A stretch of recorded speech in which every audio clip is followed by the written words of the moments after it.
আজকে মেকআপের অনেক অনেক আইটেম কিনেছি নিজের জন্য, সবার জন্য অনেক অনেক শপিং করেছি। তা নিয়ে থাকছে আজকের ব্লগটা। আসসালামু আলাইকুম, কেমন আছেন সবাই? আজকের ব্লগটা খুবই ছোট, সবাই শেষ পর্যন্ত অবশ্যই দেখবেন। চলুন শুরু করা যাক। সকালে উঠেই আমরা ফ্রেশ হয়ে নাস্তা করে নিয়েছিলাম সবাই, তবে আমাদের অনেক লেট হয়ে গিয়েছে ঘুম থেকে উঠতে।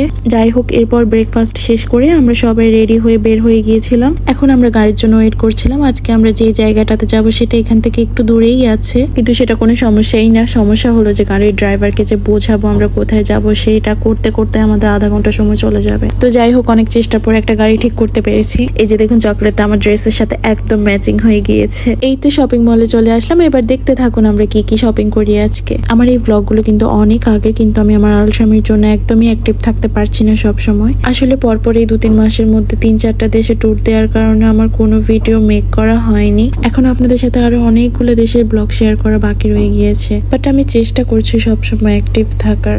এই তো বকবক করতে করতে শপিং মলে ঢুকে পড়লাম। এখানে আসার পর ফার্স্টেই দেখেছি একটা নেইলের শপ ছিল। তো এরপর যত সামনের দিকে গিয়ে যাচ্ছি সব নেইল আর নেইলের শপ, আর এখানে অন্য কোনো কিছুই ছিল না।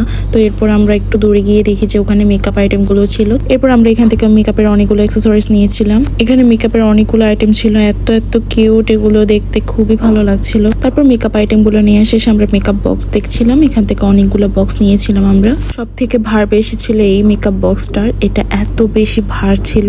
তারপর চলে আসলাম নীল শপে। নীল শপ থেকে অনেক অনেক অনেক নীল নিয়েছি আমরা। এত এত সুন্দর নীলগুলো আর এত রিজনেবল প্রাইসে এখানে ছিল। সিম্পল গর্জিয়াস সব ধরনের নেইলই ছিল, আর এখানে নেইল এক্সটেনশন প্লাস এখানে নেইল কাস্টমাইজ করেও নেওয়া যেত। নামের কি মিল? পেলা, Payel, Pritam. is mother. Looks young.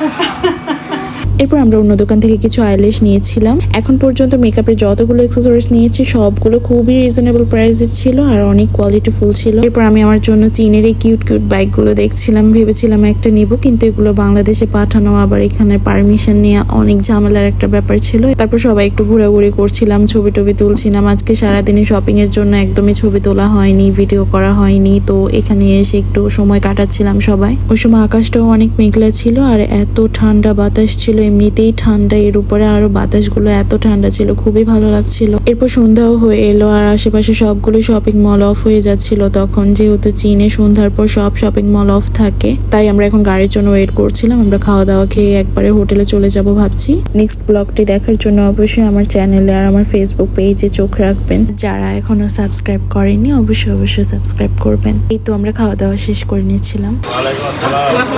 আলহামদুলিল্লাহ। তোমার নাম কি? Mizan. Babu. Babu. Okay. Nice to meet you.